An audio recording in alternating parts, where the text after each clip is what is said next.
What's up, guys? Robert Cardillo here at Underground Kings with Johnny Garbarino, right. Johnny Cannoli, and I have a lot of questions for you, man. So to start off, I mean, just to kind of go backwards a little bit, Knucklemania 5 last year, I mean, that was the start of something special here in BKFC for you. And now we're basically a year removed from that, and now we're at Knucklemania 6. So I just wanted to know, how do you feel about just the journey that you've been on over the past year with all the knockouts, and now you're in this spot on Knucklemania 6, and now instead of a debutante, you're a contender in the division. So what's the difference like now? Honestly, man, I've been working so hard. I've been in martial arts since I'm 3 years old, and 8 years ago I started the journey as a fighter, as an amateur in MMA, and it's an incredible journey. What I would say to the young guys coming up, I'm 30 years old now, I had a lot of experience in the sport. What I would say to them is just be patient and wait for your moment. God's got a different plan for everyone, right? I used to, not that I would ever be envious or jealous, because it's not in me to do that, but I almost wanted what other people had as far as a platform, or, I wanted the fights, the high-level fights that they had. And you know what? I just wasn't there yet. It wasn't my time. And now I'm 30 years old. We knocked out of the park last year. I've been blessed with opportunity after opportunity after that debut, and I'm here to just make a beautiful name for myself, make a lot of money, and just enjoy the ride, because you don't know when your fighting career is going to be at the end, and you got to enjoy every single one, every single camp, enjoy the process of learning and becoming a greater person, not just a fighter, I hear you, man. And what is it about BKFC in particular that's really just meant something to you, and it seems like you found a real home here in this promotion? What about it do you like so much? I like how it's actually a smaller company, even though it's about to explode. We're at the ground level, and I don't even think we're scratching the surface of what is yet to come. UFC is like a monopoly right now, and there's other boxing companies that have been around forever that are, they're well known, but this is brand new, and there's nothing like it, right? You take the gloves off, you add a totally different factor to this game. One punch could not only change the fight, but it could change your life, good and bad, right? My style is meant for bare knuckle. I figured that out. I did MMA, I did boxing, and just my pressure, my level changes, the way I could get in and grapple a guy if I have to and punch him in a clinch. All these little skill sets that I've learned over the years, I'm actually able to use in that arena. I haven't been able to show everything of my skill set yet, because we've only been at the first and the beginning of the second rounds in my fights. But listen, I'm praying I get the opportunity. I want to go more rounds with a tough guy, because it's only going to bring the best out of me. Yeah, hey, I'll say there's nothing wrong with a good knockout, though. But no, listen, and I'll take them as I get them. You know what I mean? That's a beautiful thing. I was just having a conversation with somebody in my family. They were telling me stories about when they would go see Mike Tyson down in Atlantic City, and a guy would reach down to grab some popcorn, or lean over to talk to someone for 2 seconds, and the guy would be on the floor ready. They would miss the knockout. That's how fast he was knocking people out. And I've been pretty lucky. The last 8 fights in a year and a half, I actually have first round finishes besides one. And the other one was a second round finish in the beginning of it.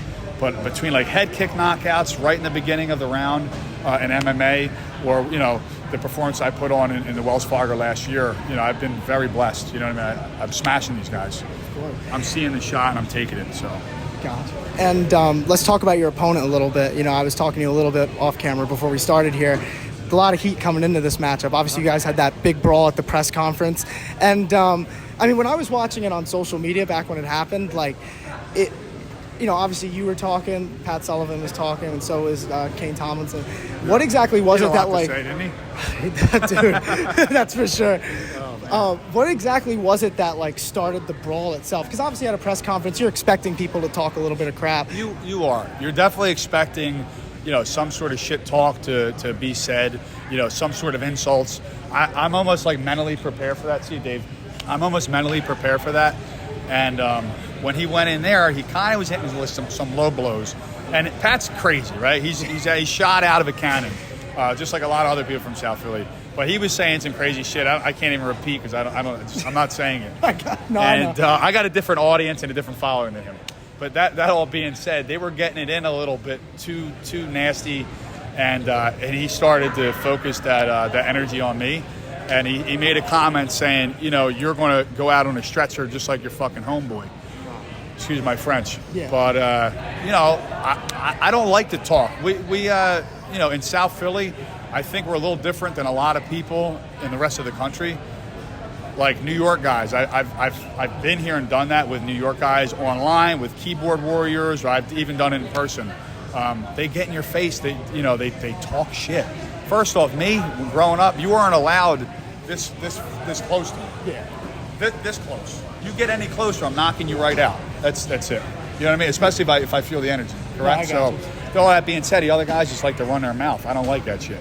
You know, so I had to put a stop to it in that interview or in the presser. So would you say this fight is personal at all? Is it like? Listen, it's personal. It's 100% personal. I guess it has to be in a sense when you're going in there, especially in bare knuckle. I don't know what these other fighters tell you. I feel as though, you know, I got a lot of fights, 20-some fights. I feel as though that every single fight is personal. And that's in the ring I'm talking about. Like growing up in the street, every single one of them was for a personal vendetta. He knocked my friend out. You know, you got that. It is what it is. It's a fight. Anybody get caught, right? It's my turn. And he said, another comment said, I've been in this situation before. And I said, no, my man, you've never been in this situation before. You know, Pat's a friend of mine, but he's not the fighter that I am. You know what I mean? It's a different guy, totally different day. You know, so I think he's going to have a nice wake-up call. So what would be your prediction for the fight if you have one? Just tune in and bet me all the way. That's all I'm going to say. I got you. And one last thing, I got to ask you this. So obviously, nickname Johnny Cannoli. So I'm from North Jersey, so I'm not really from around here. There's some good cannolis up. Jersey? Like Passaic County. Okay. So like near like Patterson, stuff like that. Yeah. There's a lot of good cannolis up in Jersey, but I'm not in Philly as often as someone like you is. Where should I go in Philadelphia to get the best cannolis? I'll be honest, you could go to a bakery on every other block in Philadelphia. You're going to get a great cannoli. I'll name a couple. So Termini's is a great one. They're probably the biggest, most well-known. They're the oldest in Philadelphia, one of the originals. You have Varallo's. They're actually cousins of mine. They're incredible. You can really taste like the cinnamon and like all those like winter spices in the cannoli shell. Another spot that's underrated, I'll put everybody on right now, is Kosh's Bakery. That place is known for bread and pizza. I actually just found out just a couple of years ago, and I'm 30. I've been going there my whole life. I just found out that they sell cannoli. Oh, wow. And listen, they have, I don't know if I could give them the best, but they're up there like any given day. You know, if it was a blind taste test, I might say that they're the best one, you know. Gotcha. Really good. Well, I appreciate the time, man. Good luck in your fight. I appreciate you, bro. Nice to meet you, man. Thank you. Thank you. Thank you.